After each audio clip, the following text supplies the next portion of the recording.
Biafran soldiers were giving them hell at the battleground by the Igbos. During the war, part of the things Gowon did to cause more death in the Igbo land was to take all the money deposited in the bank by the Igbos, all our money, and gave us only 20 pounds. Whether you have 200,000 pounds or 200 million, or the federal government of Nigeria took it away, as long as it is owned by the Igbo man.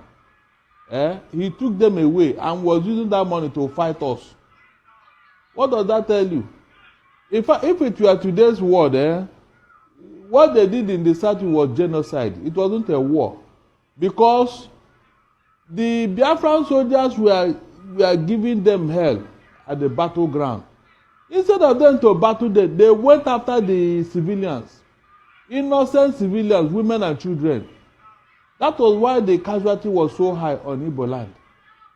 They left the real soldiers who were fighting them in the bush because they couldn't match the Biafran soldiers. They now vent their anger on innocent Igbo civilians, women and children. That was why there was very casualty. In the course of a war, is that acceptable? Even though we know that they said all is fair in war. But no, is that action acceptable? That's why we are complaining. Yes, that's why we are. It's not fair. Under the Geneva Convention, you are not supposed to do that. Okay. Go and look at the recorded history of what happened. Women and children who were hiding in a church in somewhere in Onitsha, they slaughtered all of them. Frederick Forsyth said at least over 300 people that he saw. The Nigerian military did that. Military, yes, slaughtered all of them. And even Benjamin Adekunle, the Black Scorpion, he was boasting on how he was cutting down women and children in Igbo land. He was boasting of it. No, is that what you call a war? You are fighting armless women and children.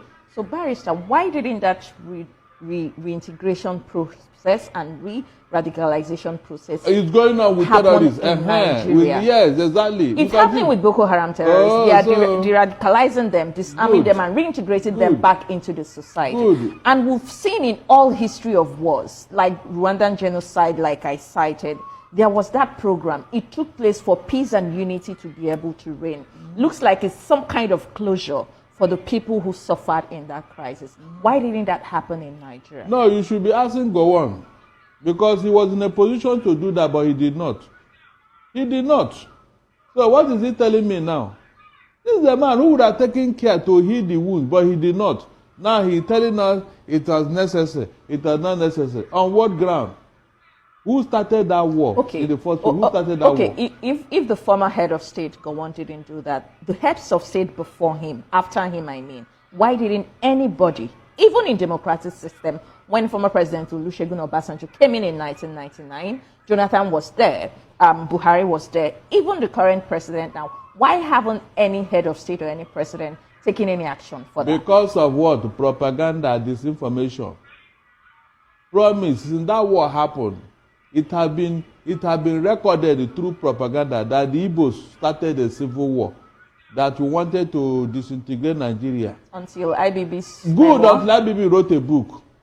You can see what we are talking about. So shame is on them now, including Gowon. This thing you are telling me now, Gowon have not deemed it fit to discuss what is going on in Plateau and Benue as of today. His own state, Plateau.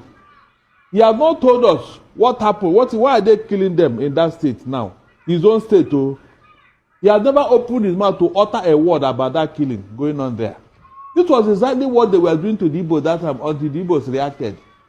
This thing that's going on in Plateau, is it not enough to cause war? Tell me, is it not enough to cause war?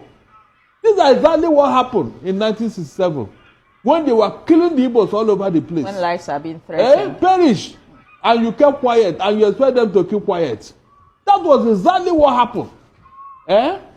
Exactly what, this is the same modus operandi.